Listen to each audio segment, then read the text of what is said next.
Hello et bienvenue dans une nouvelle vidéo. Aujourd'hui, comme chaque lundi, on fait notre Will I Buy It hebdomadaire. Comme chaque semaine, donc, je me rends sur Instagram. Je vais regarder un petit peu les dernières annonces, nouvelles sorties, etc. dans le monde du make-up, du skincare, de la beauté de manière générale.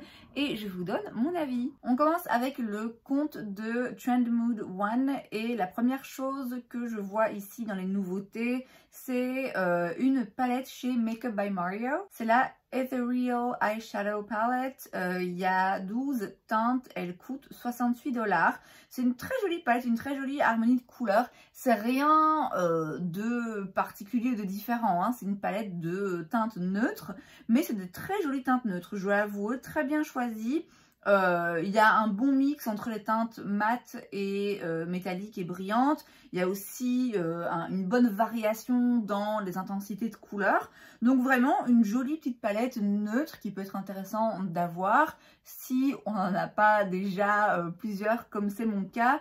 Makeup by Mario, ils sont disponibles sur Cult Beauty, mais je pense pas qu'ils aient tout l'assortiment. Je sais pas où il est possible de se procurer cette palette ailleurs sans payer frais de douane et tout ce qui s'ensuit.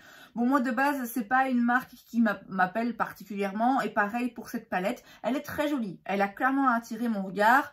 Maintenant voilà, c'est pas quelque chose dont j'ai besoin, c'est pas quelque chose que je recherche, donc c'est sans moi. Chez Benefit, on a deux nouveaux highlighters.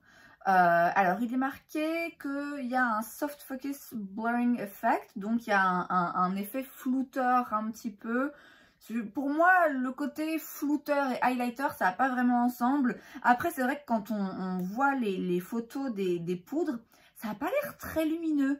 Donc, est-ce que c'est peut-être plutôt un highlighter dans le sens où c'est quelque chose qui va très légèrement attirer et refléter la lumière? Mais bon, de toute évidence, il n'y a pas de paillettes, ça n'a pas l'air hyper métallique. Du coup, ça n'a pas l'air ouf, en fait. Moi, personnellement, quand je mets un highlighter, j'aime bien que ce soit un highlighter quand même qui se voit et qui soit un peu intense, même si ça dépend clairement des occasions et de mon humeur. Mais c'est vrai que là, il se passe pas grand chose. Alors peut-être que du coup, en effet, il y a un côté qui floute un petit peu et que ça met en avant certaines parties du visage sans pour autant que ce soit que ça montre tous les pores et tous les défauts. Je sais pas, je suis un peu sceptique. Je serais très curieuse de voir des swatchs et de le voir en magasin et de swatcher le produit et de voir vraiment à quoi ça ressemble. Parce que là, comme ça m'attire pas du tout. Et ça tombe, c'est une dinguerie, hein, mais là, ouais, c'est pas des highlighters pour moi qui sont vraiment fameux. Chez Chanel, on a un nouveau fond de teint, c'est le teint Sublimage. Alors, c'est nouveau, ça existait déjà, c'est sûr. Le mot Sublimage, moi, ça me dit quelque chose de ouf.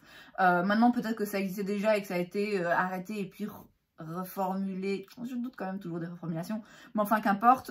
J'ai pas l'impression que ce soit quelque chose de forcément nouveau. C'est que je me trompe, j'en sais rien. Bon, déjà, le côté où il n'y a que 13 teintes, c'est un fond de teint, c'est pas une bébé crème, c'est pas un fluide teinté, c'est un fond de teint avec une couvrance légère à moyenne, certes, mais c'est un fond de teint. Donc 13 teintes, je trouve ça quand même un petit peu juste. Et puis 135 $. C'est bon, Chanel c'est cher, hein, on le sait, mais il me semble que jusque récemment, quand même, c'était en effet plus cher, c'est un cran au-dessus que des marques make-up de type Fenty ou même Charlotte Tilbury. Mais là, quand même, là pour moi, c'est des prix Sisley. Or, j'avais en tête que Sisley était encore plus cher que Chanel. Donc, enfin, vous allez me dire, tout augmente. Mais voilà, c'est quand même très cher. C'est une texture un peu gelée comme ça, où je le vois d'ici, ça va rien couvrir pour moi en tout cas. Donc quoi qu'il arrive, c'est pas quelque chose qui moi m'intéresse particulièrement. On a une nouvelle collection chez Isamaya Beauty qui inclut des produits pour les lèvres, un highlighter en stick, un mascara et une palette qui coûte 105 $. Alors bon, là pour le coup, on peut comprendre le prix plus élevé parce que les packagings sont vraiment très spéciaux, très jolis, chacun ses goûts, mais objectivement bien travaillés. En tout cas, on voit que c'est luxueux, on voit que c'est des trucs custom, donc c'est pas des packagings où ils en ont acheté, ou n'importe quelle autre marque, je veux dire, peut acheter les mêmes, ou c'est des morceaux de plastique. Vous voyez, c'est quand même quelque chose de travaillé qui a coûté de l'argent. Maintenant, je m'en fous. Enfin, moi, personnellement, je m'en fous qu'il y ait un design absolument dingue derrière une palette qui fasse qu'elle coûte 105 $. Moi, je veux que les fards soient de bonne qualité, en fait. Et si autour de la palette, c'est du carton, je m'en fous. Je trouve quand même assez particulier que dans les temps qui courent, on fasse de plus en plus, j'ai l'impression, de make-up cher. Il faudrait peut-être renverser un petit peu la tendance, en fait, parce que j'entends bien, hein, peut-être que c'est dans l'image de la marque, c'est dans leur base de clients, on va dire. L'idée est de faire quelque chose d'exclusif, qui coûte cher et que donc uniquement une petite partie de la population peut s'acheter. Ouais, je sais pas, moi je réponds pas vraiment positivement à ça. Autant je sais qu'il y a des marques qui coûtent un peu cher et pour autant ça me dérange pas de dépenser de l'argent pour ces marques là parce que c'est des marques que j'aime bien, qui font des produits que j'aime beaucoup, qui me plaisent. Mais là, je dis pas, hein, peut-être que les produits sont dingues, les fards à paupières sont absolument incroyables, mais ouais, je sais pas, on a un petit peu une course au truc le plus cher et le plus absurde parfois, j'ai l'impression. Donc ouais, du coup, moi cette marque, elle me parle pas du tout, du tout. On a une nouvelle palette chez Dominique Cosmetics, c'est la Essential Palette. C'est double emploi puisque tous les fards peuvent être utilisés sur les yeux et sur le visage. Bon, a priori c'est toujours vrai, hein, c'est juste que un fard à paupières très pigmenté en fard à joues, c'est un petit peu compliqué. Mais donc là en effet c'est des teintes assez neutres qui tirent aussi un petit peu pour certaines vers le mauve, qui font que ben oui, on peut les utiliser pour différentes choses. Il y a 5 fards mat, 5 fards métalliques. Je vois pas le prix Dominique Cosmetics, je crois que c'est pas forcément très cher, c'est pas les moins chers, mais c'est pas non plus une marque hyper luxueuse qui coûte une fortune. C'est joli, après voilà, c'est rien encore une fois qui sort de l'ordinaire. Si vous aimez la marque, si vous aimez la formulation des fards à paupières de la marque, c'est une palette qu'il est intéressant à avoir parce qu'en fait on peut faire beaucoup de choses avec, mais voilà, c'est rien de très intéressant à mes yeux. Comme chaque année depuis 5 ans maintenant, hein, puisque c'est la numéro 5, on a la palette Carnival qui sort. C'est en collaboration entre Be Perfect et Stacey Marie. C'est donc une très grande palette avec 45 fards. À chaque fois, il me semble que c'est toujours très coloré. Ici, la différence, le petit twist, je dirais, à une palette arc-en-ciel classique, c'est toute la partie droite de la palette, là, qui est dans des tons gris kaki, très sombres, très grunge, des couleurs, des teintes vraiment très intéressantes. Alors je vous avoue que toutes les 2 premiers tiers de la palette, voilà, c'est une palette arc-en-ciel. Encore une fois, si vous aimez la marque ou si vous n'avez pas forcément mis l'autre dans le style, ça peut être intéressant. Moi, en ce qui me concerne, dans ma collection, ça ne m'intéresse pas. Donc les 2 premiers tiers de la palette, voilà, je passe, c'est vu-revu si je peux me permettre. Mais la partie là un petit peu gris, kaki, c'est très spécial. Il y a vraiment des teintes assez intéressantes là-dedans. Bon après, vous êtes obligé de prendre toute la palette. Donc s'il n'y a que ces 15 fards qui vous intéressent, bah faut quand même prendre la palette de 45 fards. Et il y a aussi d'ailleurs un kit de pinceaux. Donc voilà, moi c'est rien que je vais acheter. Mais je reconnais que le petit twist ici, le petit truc en plus avec ces fards de couleurs différentes et intéressantes, c'est quand même pas mal. Alors, on a la marque H&B. Jamais entendu parler jusque maintenant. J'ai lu vite fait un peu les commentaires. Apparemment, c'est la marque d'une influenceuse ou d'une make-up artiste, je suis pas sûre, britannique il me semble, si je me rappelle bien. Enfin bref, jamais entendu parler de la marque auparavant. Je sais pas si c'est les premiers produits sortis ou s'il y en avait déjà ailleurs. Donc là, on a un fond de teint et un anti-cerne dans une gamme qui s'appelle Luminous Soft Focus Airbrush. Alors, le nom, c'est intéressant. Le côté airbrush, donc qui promet quelque chose d'un petit peu flouté et en même temps lumineux, ouais, ok, c'est intéressant, ça éveille ma curiosité. Après, je vous dis, je connais pas du tout la marque, je vois pas les prix ici, donc je vais pas aller jusqu'à faire plus de recherches pour voir un petit peu ce que c'est et où je peux les trouver. De base, fond de teint anti-cerne, comme tout le reste d'ailleurs, j'ai assez.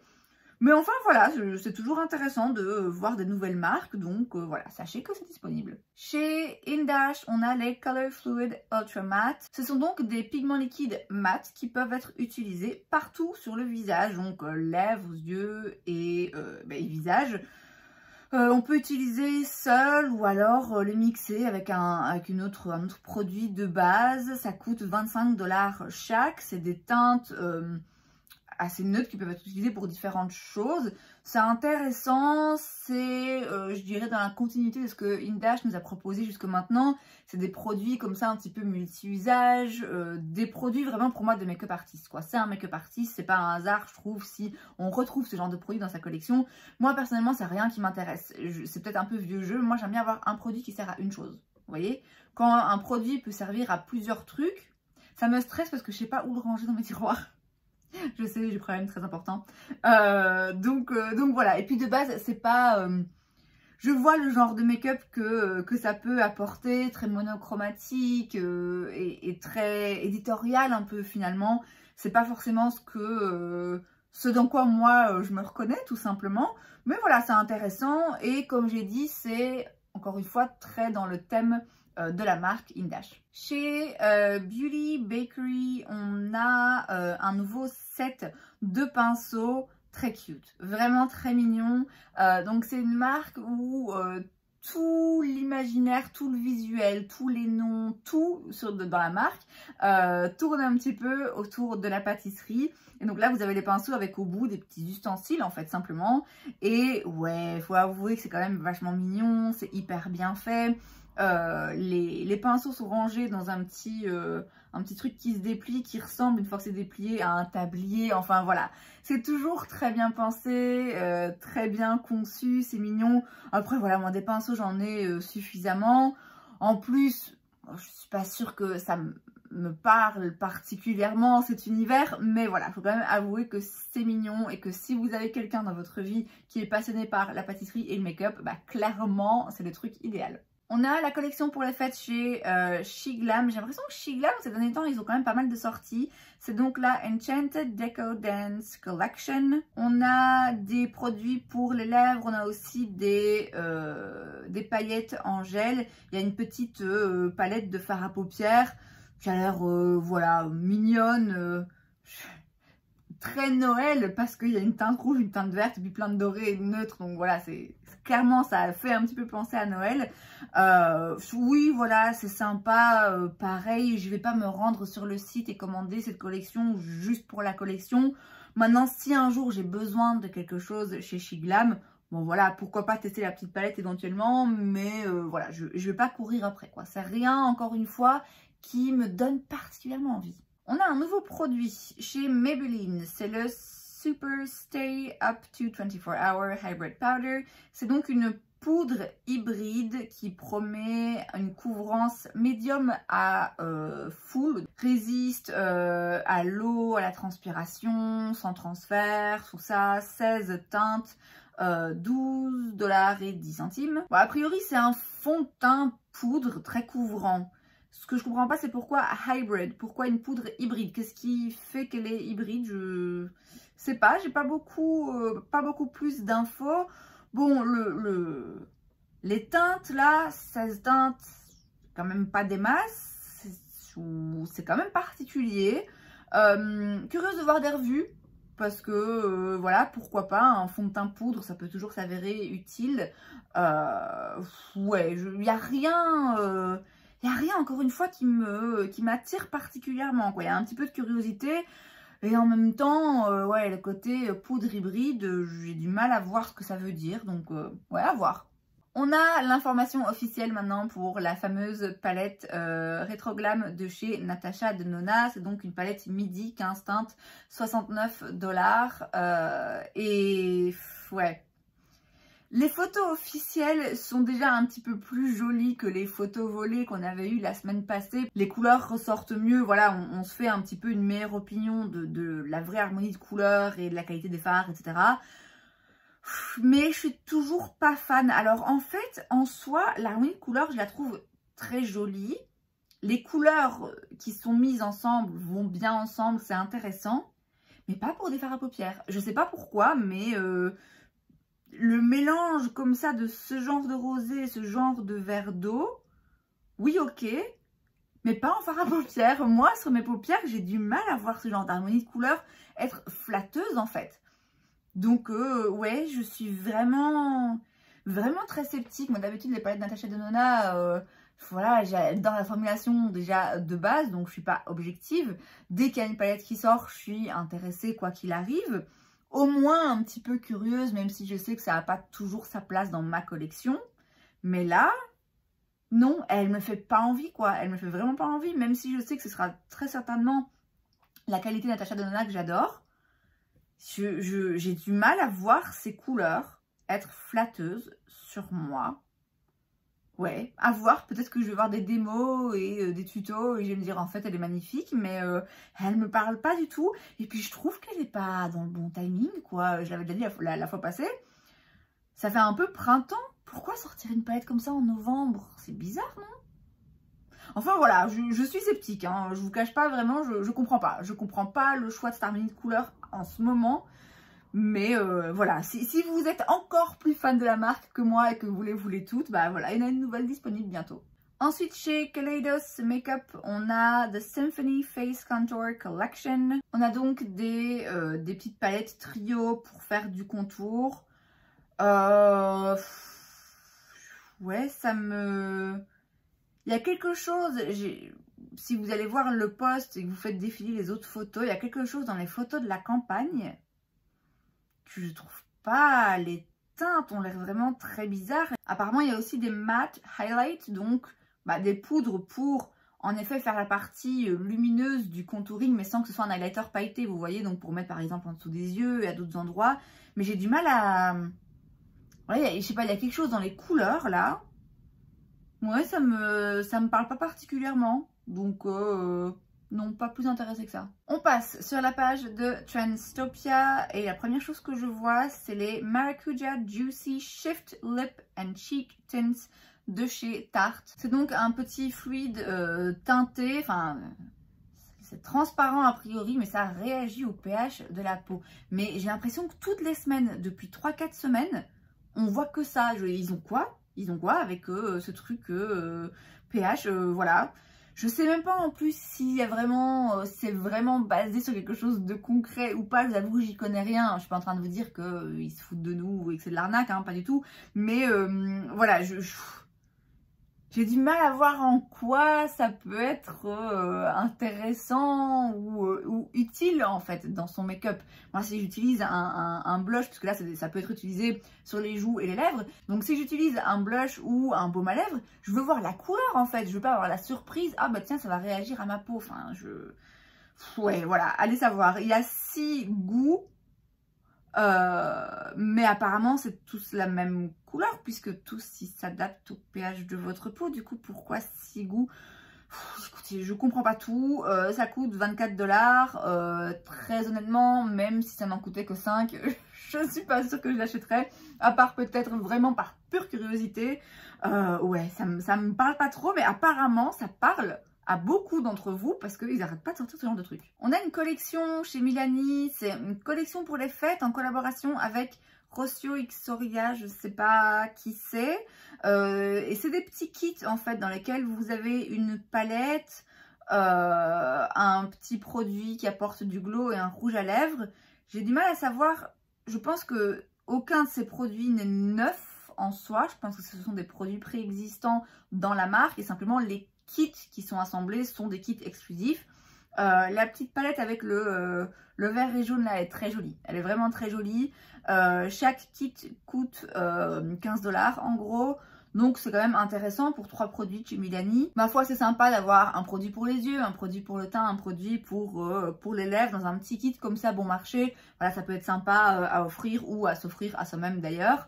Moi là ça me parle pas particulièrement mais voilà c'est sympa et c'est des petits kits comme ça pour les fêtes. Ma foi ça peut toujours être intéressant financièrement. Chez Maybelline de nouveau on a des nouvelles teintes dans leur Superstay vinyle, donc c'est des rouges à lèvres liquides mais qui sont pas mat, qui sont un peu brillants mais qui quand même transfèrent pas, je crois, un truc comme ça. Je l'ai pas encore essayé. De base, je sais pas si ça m'intéresse particulièrement. Donc il y a des nouvelles teintes dans ces produits pour les lèvres. Et il y a aussi un mascara primer dans donc le Sky High, qui est un de leurs mascaras phares que j'adore. Enfin là, il est pas ouvert, mais j'en ai déjà vidé un ou deux et j'en ai un autre en réserve. C'est un très très très beau mascara. Là, vous avez simplement un primer teinté. Donc une base, hein, simplement un mascara. Oui, ma foi, ça peut être utile. Après, je vous avoue que moi, je me plains pas trop de mes cils. J'ai pas forcément besoin de mettre une base. Et puis surtout, flemme, quoi. Franchement, flemme de mettre deux couches de mascara. Donc voilà. Mais sachez que si vos cils sont en besoin d'un primer, d'une base en dessous du mascara, il y en a une maintenant, Sky High, chez Maybelline. Et enfin, chez Kimchi Chic Beauty, on a les palettes Citrus Queen. Elles coûtent 16 $ chaque. Vous en avez une citron, lime et orange. Elles me font un peu penser dans le packaging, dans les teintes, dans le format et tout. Elles me font un petit peu penser aux palettes, aux mini palettes néon de chez Huda qui datent maintenant d'il y a quelques années. C'est pas du tout les mêmes teintes, hein, mais bon, dans le même esprit de couleurs très vives comme ça, un petit peu fluo. C'est mignon et ça peut toujours être utile. C'est pas le genre de palette hyper vive comme ça qu'on voit forcément partout. Bon, après, moi, c'est rien dont j'ai besoin particulièrement. Et c'est donc tout pour cette vidéo, j'espère que ça vous a plu. Si c'est le cas, n'hésitez pas à laisser un like. Vous pouvez aussi vous abonner à ma chaîne parce que c'est gratuit, donc pourquoi pas. Et moi, je vous vois la prochaine fois. Bye!